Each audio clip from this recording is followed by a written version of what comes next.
कारण संस्कृत रे पंडित मान तो अच्छा आमर गोटे परीक्षा पड़े सेटा भी भितर अच्छी जे मितंच सारंच बचो ही बाग्मिता माने कम कहे सार कथा कहे नहीं कि तार इंग्राजी हूँ brevity is the sign of eloquence आमर बीए रे पढ़ुला से एक्सपैंड कर आइडिया को एक्सपैंड करेंगे आम बुझेबू ते कम कहे कि सार कथा कहे यहाँ हूँ बाग्मिता इलोक्वेंस को बाग्मिता कौन सार तो सब कहीदेले कि सार मत माने प्रेसिडेंट कि नुआ कथा कहे नुआ कथा कौटू आनमी अच्छा ठीक अच्छे से कहले माने से जहाँ पिलादिने पढ़ीचु से कथा कहे कारण सार तो शास्त्र उपरे कहीदेले बही सब कथा कहीदेले आमे जो छोट थिलु से आम दिज विषय बहुत कथा शुणुलु पाठ्यपुस्तक पढ़ुलु जड़े पंडित गोपबंधु दास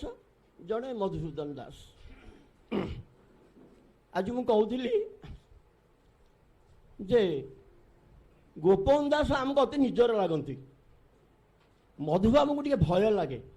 कारण सी बहुत महान विराट तांको आम मापी पारानी कलना करें कि गोपबंधु कलना कर गोपबंधु विषय शुणु जे सी रोग सजरे पुओ को छाड़ी चली जाते जनसेवा करने मधुबाबू विषय कौन शुणु माने असाधारण धीशक्ति एक्सेप्शनली ब्रिलियंट माने मधुबाबू उत्कल सम्मेलन करते ये सब जिन पिला जाकि शुणु नु पर पढ़िलु कि आम जाचु तर एभली बुद्धि जे कहीं कलना कर थे मु छोट थी मत 12-13 वर्ष बसी जोड़े लोक कथा होती से कथा मोर एवं मन पड़ू जड़े कचार भाई बुझलु जो मधुबाबू मरीगले ब्रेन टा इंग्लैंड गला कहीं ब्रेन रे कौन अच्छी नहीं देखा इमिति ब्रेन कहार ना प्रकृत में इंग्लैंड जाई नथिला एपरि नीलकंठ दास कहते गोपबंधु केबे पुओ को छाड़ी जाई नथिले नीलकंठ दास कहते गोपबंधु एते निष्ठुर थिले जो रोग सजर पुओ को छाड़ी चली जाए गोपबंधु बहुत कांदी आम सांगे थिलु गोपबंधु कहते कांदी कांदी कहते जो पुओ मत मुखा कि था आज मुझे दौची या मोर भाग्यर विडंबना तेणु आम बहुत किसी शुणु मधुबाबू सार जो कहले सत्यनारायणपुर जन्म होते प्रमोद बाबू कहते आम गाँ पाखर बोली 4-5 किलोमीटर दूर सबू महापुरुष मान तो प्रमोद बाबू गाँ पाखे जन्म होते ना निश्चय सहित महापुरुष केन्द्रबिंदु सी तेबे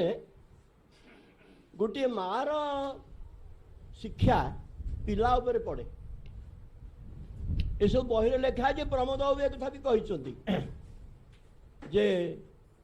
थरे मधुबाबू रागिकी पिलादिने गले आज मुझे खाइबी शोई पड़े माँ भी डाकिलेनी कहले हौ जिद अटल रहू कि भोक है आसिक माँ मत भारी भोक है खाया दियो माँ कहले हईरे तू गोटे राति रही पार्लुनि तेणु यही जो जिनसा माँ कहले से कहला यहाँ गोटे मन दृढ़ता सृष्टि कला थरे मु संकल्प करी मैंने जहाँ हो जाऊ पछे रखा पड़ो हाँ से जो कौन ना कौन प्रचल जदि मेरे कौन विकसती जदि पर्वतान शिखाग्रे प्रचल जदु मेरु शीत जाते नखलु कौन सज्जन मान कथार स्थिर रे जड़े सज्जन ता कथार दृढ़ रेबे एपट सेपट हेनी जहाँ हो जाऊ पछे तेणु से पिलादिन दृढ़ आ सब बेले कहती आम राव बाबू जो कहते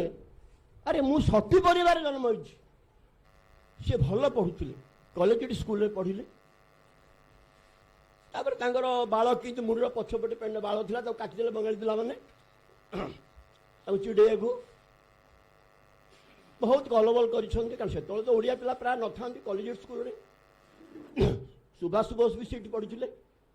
श्रीराम बाबू पढ़ते सब भल स्टूडेंट सीट पढ़ती जो मैंने स्कॉलरशिप जो पाते स्कॉलरशिप ऑर्डर तले था से कलेज स्कूल पढ़े राधाकांत भी कलेज स्टूडेंट भल स्टूडेंट थे से फॉर्म फिलअप कर मैट्रिक फॉर्म फिलअप कौट पैसा आने भारी गरीब से 40-50 टका दरकार प्रथम गले जानकीनाथ बोसों पाखु से कहले तुम संग्रह कर जहाँ अभाव मुझे देवी एमती दी जन गले मधुबाबू गले मधुबाबू गले केते टका दरकार ना 50 टका 100 टका देदेले बोले 50 टका फर्म फिलअप कर 50 टका चढ़ो ये लोक से थे केते महान थे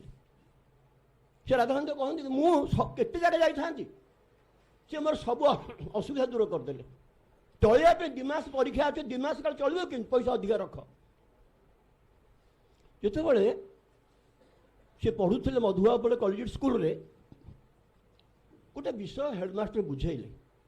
मन को पाइलानी सी भाविला भूल बुझे से प्रतिवाद कले हेडमास्टर को देखे गल ना यही पोएमटा अर्थ या हम आप कौन कहते हेडमास्टर भी बंगाली से रागिक स्कूल बाहर करदे भी आज प्रमोद बाबू कहते से कलेक्टर पाक बहट नहीं गले कलेक्टर किए कहला गोटे पिलाटे ठिया डाक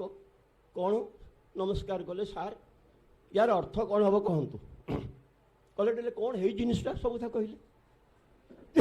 कलेक्टर हेडमास्टर को निंदा कलेनी किसी कहले खाली कहले मुझे तुम स्कूल काली जी तुम्हें आसो तापर कलेक्टर कौन कथा है हेडमास्टर सहित से स्कूल रहिले किसी असुविधा तार्थ यही बेले बेले भितर गंडगोल हुए आप देखु गोदावरी मिश्र जो पुरी जिला स्कूल पढ़ुले मत 15 मिनट समय दे सारी शीतर से शिक्षार डायरेक्टर एवं चंद्रमोहन महाराणा उभय थिले डायरेक्टर कहले हेडमास्टर को who is the best student of this class से गोदावरी सब देखा गोदावरी से पढ़ी डायरेक्टर हसिले जोर रे प्रोनाउंसिएशन भूल थिला गोदावरी से पनिशमेंट दिगला राग रखिले हेडमास्टर आखि यार जो मुझे अपदस्थ हेली 2-3 मास से बेंच उपर ठिया होती से चेम्बर्स डिक्शनरी से घोषित प्रोनाउंसिएशन ठीक कर थे चंद्रमोहन महाराणा ठिया करती ये सार मत क्या ठिया कर प्रतिवाद करते ना यहाँ भू ना ना सार ये उच्चारण ठीक आत्मविश्वास हो गला डिक्शनरी घोषुच्च बसिक सिथुरु ना हेडमास्टर न भूल ठिया हेले कि हेडमास्टर डिक्शनरी देखिक जाने निजर भूल तार पीओन आसी कहला हेडमास्टर कहते बस बस कला मत ठिया करना तेणु गोटे पनिशमेंट जन मधुबाबू कौन मनर दृढ़ता बढ़ीगला तापर से एंट्रांस फार कला एंट्रांस पास कले बालेश्वर आसिले 2 वर्ष रहिले फकीरमोहन सेनापति मधुसूदन दास एवं राधाकांत राय बड़ बड़िया घाट जो अच्छी बालेश्वर मुझे तो देखनी से पोखरी से बस गप करती फकीरमोहन लिखते राधाकांत राय बापा भारी कड़ा लोक से छाड़ती ये लुचिकी आसी गप कर पलैबे कि मधुबाबू एत उच्चाभिलाषी कहले मुझे जन देखी अति उच्चाभिलाषी तापर से एंट्रांस पास तो कर 2 वर्ष रही अर्थ संग्रह कले चाली चालिक कलिकता गले बहरे लिखाई मुझे निर्दिष्ट भाव में बहरे लिखा चाली चालिक कलिकता जाते तो ट्रेन फेन सुविधा तो नाला जो थर गले 9 को दुर्भिक्ष ओडिशा घटी 1866 मसीहा निश्चय 1848 जन्म 18 वर्ष हो सिठी गोटे ख्रीस्टियान संस्था 10 टका पाइले प्रति मासरे साहाଯ୍य एने ट्यूशन भी कले से पढ़िले से आईए पास कले बीए पास कले एमए पास कले लॉ पास कले घरे भाव में पढ़ुले आशुतोष मुखर्जी से भाइस चांसलर सार भी कहते मधुबाबू गर्वर सहित कहते बहुत समय से तो भारी आत्माभिमान लोक द लायन ऑफ ओडिशा जो train the tiger of Bengal ओडिशार सिंह आशुतोष को बंगलार व्याघ्र कहते ओडिशार सिंह बंगलार व्याघ्र को ट्रेनिंग देछि 2 जन छात्र थे जानकी बोस सुभाष बोस पिता आउ ये सेठी से ख्रीष्ट धर्म हाँ ख्रीष्ट धर्म ग्रहण कले किंतु गोटे जिनस दुख कि सुख कहबेनी पिता जाइए कालकाटा जाई बहुत कहले ना बापा ख्रीष्टान हुआ ना सी तो निज सबुबले निज जिद्रे अटल से ख्रीष्टान हो गले सौदेवी नहीं बाहा गले 5 वर्ष वैवाहिक जीवन तांकर मृत्यु हो गला केते दिन श्रीरामपुर कॉलेज मध्य इंग्लिश प्रोफेसर थिले सीटी प्रैक्टिस भी कले भल प्रैक्टिस होउथला स्त्री मृत्यु पर ओडिशा पळि आछंती तापर ओडिशा प्रैक्टिस कले एक बहुत कथा जगन्नाथ श्री जगन्नाथ मंदिर कथा कहले किंतु गोटे जिनिस मनर मोर आसे जिते जगन्नाथ मंदिर पर से आलोचना माने से केस रे से टेकअप कले सब सांग वकिल कहते मोटे तो जययुक्त हो पारनि सी कि आशा छाड़ी ना सी तो माने मुकुंद देव रजा थिले सी बाळुत दिव्य सिंह कलापाणी चलीगले गोटे मर्डर केस पड़ी सीठी समस्ते कहले तुम मोटे जितबनी कहीं से टेकअप कर गवर्नमेंट ऑर्डर सी टेकअप कले जितिले किमी जितिले ए केस से कौन तार दुर्बलता है गवर्नमेंट जब जीतीगले देखो गोटे कथा मुझे कहूँ मुझे पढ़ी गोटे बही बोली आम गाँव में आम मंदिर को सरकार एंडामेंट नंबर बसला नहीं पार्लानी कहीं जो थी रामचंद्र मिश्र ओगेर ग्रामवासी गवर्नमेंट नहीं पार व्यक्तिगत संपत्ति से ओगेर सी है मुख्य दानाध्यक्ष रजा दानाध्यक्ष करुले दान जड़े व्यक्ति विशेष दौले जगन्नाथ मंदिर से जो गजपति व्यक्तिगत अधिकार सीट अच्छी कहीं छड़े पारे मंदिर से आम समस्ते कहूँ प्रकृत में मुख्य गजपति गजपति के ना सबू सीट हो गजपति गजपति द्वितीय कौन कह चलती विष्णु से कि छड़े तेणु से ग्राउंड रे एटा श्रीराम बाबू गोटे बहरे लिखिं ये ग्राउंड रे से जीतिले एवं मंदिर रहा पंडित गोपबंधु दास और मधुबाबू संपर्क केमी मधुर और तिक्त दीटा थिला गोपबंधु दास जो लॉ पढ़ुले कालकाटे 1903 मसीह उत्कल सम्मेलन है ईदगाह पड़िया गोपबंधु आसते सांगे के बंगाली छात्र थे पास जोगाड़ कले जो भितर पशुंट मधुबाबू ठिया होती मधुबाबू गोपबंधु कहले से गोपबंधु प्रसिद्ध हो नथिले ये सब तुम्हें तो आसिल ये सब किए से ना मोर सांग कौटू आस ना कलकत्ता जापर ये मधुबाबू कहले जापर ये रहतु गोपबंधु सी नगले मुझे जी सांगे आनी अपमानित कर मुझे भितर को जी तेणु गोपबंधु कौन कले मधुबाबू को गोटे माने समालोचना करी गोटे चिठी लिखिक पलैले जे आप संकीर्ण बना यू गोपबंधु युवक लोक लिखिदे जहाँ हाउ संध्या बेलू भितर ब्रजसुंदर दास से गोपबंधु सांग सी मधुबाबू शिष्य मध्यम उभय भितर आलोचना है और तापर समस्त धरिक आसते किसी असुविधा नहीं आलाउ कले 1918 मसीहा कथा कहूँ 1918 मसीह उत्कल सम्मेलन जो है से जो जदुमणि मंगराज आप ना शुणी से आसीन डेप्यूटी स्पीकर थे मुझे देखी से स्पीकर थे नीलकंठ दास डेप्यूटी थे जदुमणि मंगराज भारी कुहाड़िया लोक मधुबाबू जो उत्कल सम्मेलन कर स्वाधीनता अलग हो गले दूरे गले भल लगे ये सबू स्टेज रे हैरान कर सबू कार्य भंग चेष्टा कर जिते मधुबाबू उत्कल सम्मेलन आरंभ कर 1818 मसीह 1918 जदुमणि मंगराज कौन से पिला मना कले जो भलेंटियर से कहीं राजी नाम आप जीवनी अपड़ होगा मधुबाबू सहित आम जीवनी केमी मिटी हम 60-70 पिला मना करदे पूरा से समय कौन हो पंडित नीलकंठ दास गोदार मिश्र बहु छात्र को धरिक प्राय 100 खंड छात्र को धरिक कंटिलो जाइए नीलमास दर्शन करने जाऊँ बाटे कलापथर से पाखे गोटे शगड़ थुआई नीलकंठ हेडमास्टर पचारे एत शगड़ कौन ना आपण ये जी रजा पठे तुमको केते ना पैसा पतर कि आम बेठी आसचु ना बेठी झगड़ा आम जीवनी कि नीलकंठ दास मना करदे आम बेठी 60 वाला पिला मैंने बेठी झगड़ा जीवेनि सी फेरीगले रजा पुणी कौन कले आउ थे देखा कि बाट गला 10-15 किलोमीटर से पुणी झगड़ा आस कौन ना आमको रजा टंका जापर खंडपड़ा रही रजा डाकी प्रश्न 2 दिन रही फेरी आस जटणी स्टेशन पहुँचला देखले 2 जन ठिया होती किए से ब्रजसुंदर दास गोपबंधु दास कि नीलकंठ दास ପଚାରିଲେ ଆଜ୍ଞା ଆପଣ ଏଠି ନାଇଁ ନାଇଁ ତମେ ଆଉ ଜଟଣୀରୁ ସାକ୍ଷୀଗୋପାଳ ଯିବନି ତମେ କଟକ ଚାଲ ନା କାହିଁକି ନା ମଧୁବାବୁ ଖବର ଦେଇଛନ୍ତି ସେ ଭଲେଣ୍ଟିୟର ମନା କରିଦେଲେ ସେମାନେ ସାହାଯ୍ୟ କରିବେନି କୌଣସି କାମ କରିବେନି ଆମ ଏ ପିଲାମାନେ କରିବେ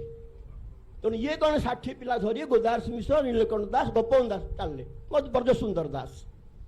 ଯେତେବେଳେ କଟକ ଷ୍ଟେସନରେ ଓହ୍ଲେଇଲେ ମଧୁବାବୁ ନିଜେ ଠିଆ ହେଇଛନ୍ତି ଗୋପବନ୍ଧୁକୁ ଜାକି ପକେଇଲେ କହିଲେ ନାଳନ୍ଦାର ଗୁରୁ ଆସ ଏଇ ଯୋଉ ନାଳନ୍ଦାର ଗୁରୁ ଆସ ସେଇଠି କହିଛନ୍ତି ହେ ନାଳନ୍ଦାର ଗୁରୁ ହଁ ହେ ନାଳନ୍ଦାର ଗୁରୁ ଆସ ନାଇଁ ନାଇଁ ମୁଁ କହିବି ସେ କଥା ହେ ନାଳନ୍ଦାର ଗୁରୁ ତୁମେ ଆସ ସେ ମଙ୍ଗରାଜ ଆଉ ମଙ୍ଗ ମୋଡ଼ି ପାରିବନି କିଏ ମଧୁବାବୁ କହିଲେ ମଙ୍ଗରାଜ ଆଉ ମଙ୍ଗ ମୋଡ଼ି ପାରିବନି ସେଇଠି ଗୋପବନ୍ଧୁ ମଧୁବାବୁ ଭିତରେ ଗୋଟେ ବଢ଼ିଆ ସମ୍ପର୍କ ଡେଭଲପ୍ କଲା ସଭା ଯୋଉ ହୋଇଥିଲା ସେଇଠି ଗୋପବନ୍ଧୁ ଆଣିକିରି ମଧୁବାବୁ ଠିଆ କରିଦେଲେ କହିଲେ ଗୋପବନ୍ଧୁ ଆଉ ଗୋପ୍ୟ ହେଇକି ରହି ନପାରେ ହିଡେନ୍ ହେଇକି ରହିବନି ଖୋଲା ହେଇକି ରହିବ ଗୋପବନ୍ଧୁ କହିଲେ ଆପଣ ଭାଷଣ ଦିଅନ୍ତୁ ଗୋପବନ୍ଧୁ କହିଲେ ଚମତ୍କାର କହିଲେ ତା ପର ବର୍ଷ 1919 ମସିହାରେ ଗୋପବନ୍ଧୁ ପ୍ରିଜାଇଡ୍ କରିଥିଲେ ମୁଖ୍ୟ ମାନେ କ'ଣ ହେଲେ ସଭାପତି ହେଲେ ଆଚ୍ଛା ସେ ସମୟରେ ଆଉ ଗୋଟେ କଥା ମୁଁ କହିଦେଉଛି ଆମକୁ ପିଲାଦିନ ତ ବୟସ ପଢ଼ୁଛୁ ଯେତେବେଳେ ପ୍ରଥମ ହେଇଥିଲା 1903 ମସିହାରେ କିଏ ପ୍ରିଜାଇଡ୍ କରିଥିଲେ ରାମଚନ୍ଦ୍ର ଭଞ୍ଜଦେବ ବାରିପଦ ରଜା ଶ୍ରୀରାମଚନ୍ଦ୍ର ଭଞ୍ଜଦେବ ନା ନାଇଁ ମୁଁ ତାପରେ କ'ଣ ହେଇଛି ରାମଚନ୍ଦ୍ର ଦେବ ଓହ୍ଲେଇଛନ୍ତି ମଧୁବାବୁ ଯାଇଛନ୍ତି ଘୋଡ଼ା ଗାଡ଼ି ନେଇକି ତାଙ୍କୁ ଆଣିବେ ବୋଲି ଶହ ଅଛି କିନ୍ତୁ କ'ଣ ହେଲା ମଧୁବାବୁ ନିଜ ଗାଡ଼ି ଚଲେଇଲେ ରାମଚନ୍ଦ୍ର ଭଞ୍ଜ କିଏ ତମେ କ'ଣ ଗାଡ଼ି ଚଲାଉଛ ଆପଣ କ'ଣ ଗାଡ଼ି ଚଲାଉଛନ୍ତି ନା ଆପଣ କାହିଁ ଆପଣ ବେଡ଼ି ଧରିକି ହାତରେ ଆସିଲେ କାହିଁ କୁଲି କଲେନି ଯଦି ଆପଣ କୁଲି କଲେନି ନିଜ ଜିନିଷ ନିଜେ ଧରିକିରି ଆସୁଛନ୍ତି ମୋ ଗାଡ଼ି ମୁଁ ଚଲେଇବି ମୋର ଶହ କ'ଣ ଦରକାର ଏଇଭଳି ଲୋକ ସେମାନେ ଥିଲେ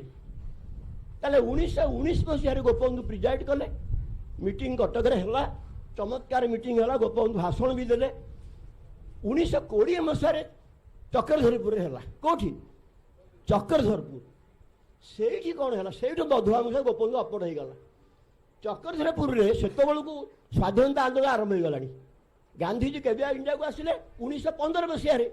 4 ବର୍ଷ ବିତିଲାଣି ୟା ଭିତରେ ଗୋପବନ୍ଧୁ ପ୍ରଭାବ ପଡ଼ିଲାଣି ଗୋପବନ୍ଧୁ ନାଗପୁର ନା କୁଆଡ଼େ ଯାଇଥିଲେ କଂଗ୍ରେସ ମିଟିଂ କି ଫେରିଲା ପରେ କହିଲେ ନାଇଁ ସ୍ୱାଧୀନତା ଆମର ପ୍ରଥମ ଦାବି ସ୍ୱତନ୍ତ୍ର ଉତ୍କଳ ତା ସାଙ୍ଗେ ମିଶିବ ତେଣୁ ଗୋପବନ୍ଧୁ ଗୋଟେ ରିଜଲ୍ୟୁସନ୍ ପାସ୍ କରେ ସଭାରେ ଯେ ସ୍ୱତନ୍ତ୍ର ଉତ୍କଳ ସମିତିର ଆଭିମୁଖ୍ୟ ଏବଂ କଂଗ୍ରେସର ଆଭିମୁଖ୍ୟ ୟା ଭିତରେ ସମନ୍ୱୟ ରହିବ ମଧୁବାବୁ କହିଲେ ଆରେ ଏଇଟା କ'ଣ କଲା ନା ଉତ୍କଳର ଯେଉଁ ଦାବିଟାକୁ ସେକେଣ୍ଡାରୀ ହେଇଗଲା ସେଟା ପ୍ରାଇମେରୀ ହେଇଗଲା ସେଇଠି ଉଭୟଙ୍କ ଭିତରେ ଟିକେ ଭୁଲ ବୁଝାଣ ହେଲା କିନ୍ତୁ ଆଉ ବିଶେଷ କିଛି ହେଇନି ଏସବୁ ସତ୍ତ୍ୱେ ମଧୁବାବୁ ଜଣେ ମହାନ ବ୍ୟକ୍ତି ଥିଲେ ସେ ଇଂଲଣ୍ଡ ଯେଉଁ ଯାଇଥିଲେ ସେଇଠି ଦେଖିଲେ କହିଲେ ଆରେ ଏମାନଙ୍କ ଶିଳ୍ପରେ କେତେ ଅଗ୍ରସର ଏମେ ହେଲାଣି ଆମେ କେତେ ପଛରେ ପଡ଼ିଛି ସେ ଯେଉଁ ଟ୍ୟାନେରୀ ଗଲେ ସବୁ କଲେ ଆଉ ସେଥିରେ ପ୍ରବଳ କ୍ଷତି ସହିଲେ ଦେବାଲିଆ ହେଇଗଲେ ବ୍ୟାଙ୍କରପ୍ଟ ହେଇଗଲେ ସେଇଥିପାଇଁ ବ୍ରିଟିଶ ସରକାର ତାଙ୍କୁ କ'ଣ କହିଲା ଗୋଟେ ଦେବାଲିଆ ଘୋଷଣା କରି ଦୁଆର ମାରି ଦେଇଥିଲା ଘର ବି ବନ୍ଧା ପଡ଼ିଗଲା ବହୁତ କଷ୍ଟ ସେ ସହି ମାନେ ଏଭଳି ଲୋକ ଯିଏକି ଜୀବନରେ ହଜାର ହଜାର ଟଙ୍କା ରୋଜଗାର କରୁଥିଲେ ଓଡ଼ିଶା ବି ସବୁକୁ ଦାନ କରିଦେଲେ ଏବଂ ନିଃସ୍ୱ ହେଇଗଲେ ଏ କଥା କେହି କଳ୍ପନା କରିପାରିବେନି ରମାଦେବୀ ଆପଣ ଜାଣନ୍ତି ତାଙ୍କ ଝିଆରୀ ତା ଭିତରେ ବହୁତ ବି ଲେଖିଛନ୍ତି ରମାଦେବୀ ଗୋଟେ ଆତ୍ମଜୀବନୀ ଲେଖିଛନ୍ତି ଏବଂ ଶୀତରେ ତ କହିଲେ ମୋର ବଡ଼ ବାପା ଖ୍ରୀଷ୍ଟିଆନ ହେଇଗଲେ ଆମ ପରିବାରକୁ ସମସ୍ତେ କହନ୍ତି ଖ୍ରୀଷ୍ଟିଆନ ପରିବାର ଆମ ପରିବାରକୁ କହନ୍ତି ଆଉ ବଡ଼ ବାପା ଆମକୁ ଭାରି ଭଲ ପାଆନ୍ତି ସବୁଦିନ ଆସିବେ ଆମ ଘରକୁ ଆମକୁ ଘୋଡ଼ା ଗାଡ଼ିରେ ନେଇକରି ଯିବେ ଆଉ ଟାଇମ୍ରେ ଦେଖେଇବେ ଆମେ ସେଠି ଖେଳିବୁ ସେ କ'ଣ ଲେଖାଲେଖି କରିବେ ଏ ଯେଉଁ ହାଜରା ପରିବାର ଥିଲେ ଯାହାଙ୍କୁ ଅସମୟରେ ସାହାଯ୍ୟ କଲେ ମଧୁବାବୁ ସାଙ୍ଗରେ ଆଣିଥିଲେ ଶୈଳବାଳା ଧରା ଆଉ କ'ଣ ତାଙ୍କୁ ଭଲ ଲାଗେନି ଆମେ ଗଲେ ଆମେ ଗଲେ ସେମାନେ ଚିଡ଼ଚିଡ଼ି ହୁଅନ୍ତି ମଧୁବାବୁକୁ ତାରେ ଛୋଟ ପିଲାଟା ଏମିତି କାହିଁ ଚିଡ଼ଚିଡ଼ି ହେଉଛ କହିଲେ ମୋ ବାପା ଗୋପାଳ ବଲ୍ଲଭ ଆଙ୍କ ନା ଗୋବିନ୍ଦ ବଲ୍ଲଭ ମୋ ବାପା ସାନ ଭାଇ ଯେତେବେଳେ ବାପାଙ୍କ ଦେହ ଖରାପ ବଡ଼ ବାପା ଆସିବେ ବାପାଙ୍କୁ ନେଇକରି ଯିବେ ବାପାଙ୍କ ଦେହ ଭଲ ହେଲେ ଆଣିକରି ଛାଡ଼ିବେ ବୁଝନ୍ତୁ କେତେ ମହାନ ସେ ଥିଲେ ଯେତେବେଳେ ରୋଗ ଶଯ୍ୟାରେ ପଡ଼ିଛନ୍ତି ସେତେବେଳେ ନୀଳକଣ୍ଠ ଦାସଙ୍କୁ ଖୋଜିଛନ୍ତି ନୀଳକଣ୍ଠ ଆତ୍ମଜୀବନୀ ଲେଖିଛନ୍ତି ଯେ ମୋତେ ବହୁତ ଖୋଜିଲେ ମୁଁ ମୋତେ ଡକେଇକି ଆଣିଲେ ମୁଁ ଆସି ଆସିଲି ଆସିଲାକୁ ବ୍ରଜସୁନ୍ଦର ଦାସ ବସିଥିଲେ ଦେଖିଲ ମୋ ଉପରେ ନୀଳକଣ୍ଠ ଓଡ଼ିଶା କଥା ବୁଝିବ ନା ଆପଣଙ୍କ ଦେହ ଭଲ ହେଇଯିବ କିଛି ନା କ'ଣ ଭଲ ହେଇଯିବ କାହିଁକି ଗୋଟେ କଥାବାର୍ତ୍ତା କରୁଛ ମୋର ଶେଷ ସମୟ ଆସିଲାଣି ମୁଁ ଭଲ ହେବିନି ସେତେବେଳେ ତାଙ୍କୁ ବହୁତ କଷ୍ଟ ବି ପାଉଥିଲେ କିନ୍ତୁ ସେଇଠି ସେ କହିଦେଲେ ନୀଳକଣ୍ଠ ମୁଁ ବସିଛି କହିଲେ ଆଚ୍ଛା ମୋ ପାଇଁ ଯେଉଁ ଟଙ୍କା ଖର୍ଚ୍ଚ କରୁଛ ଏ କେଉଁଠୁ ଆସୁଛି कौटे टंका किए दौची से सी कहले निज लोक मैंने बसुले कहले आज्ञा गोटे क्लाएंट 10,000 टंका से आप ना जदि बड़ी पड़ मो कथा छाड़ दियो मुझे दिन मानसी मो पे पैसा किसी खर्च करूनी जो पैसा बढ़ो ए साई रे पानी ना ट्यूबवेल खोला हम से पैसा खर्च कर बंधुगण सार कहीपर ना मुख लजारे कि बोधे 15 मिनट हो गला तेणु सार मधुबाबू से किए न जानी धन्यवाद।